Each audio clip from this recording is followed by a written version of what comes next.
Morty, I hate to break it to you, but what people call love is just a chemical reaction that compels animals to breed. It hits hard, Morty, then it slowly fades, leaving you stranded in a failing marriage. I did it. Your parents are gonna do it. Break the cycle, Morty. Rise above. Focus on science. Alright, well, I'm gonna go get dressed for the dance. Yeah, I'm just going to check on your mom.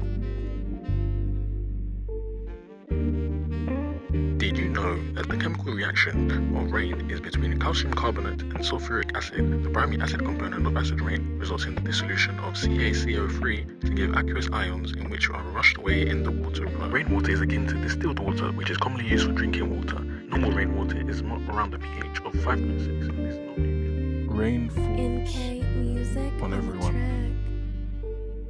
What if rain was his love that we all shielded ourselves from? Our umbrellas shielding what's good for us, not knowing that these shields were never a foil for his love to us. From this assault of love, we are all forgiven. We are all loved.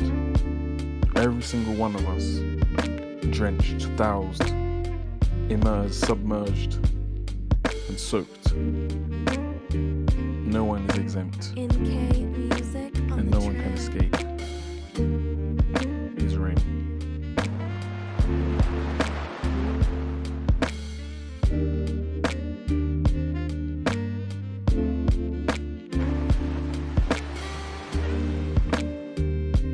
Because for many, a rainy day is every day that isn't a weekend or a payday. But for me, every day in love is a payday in paradise. Rich in love, rich in him above. Rich rain.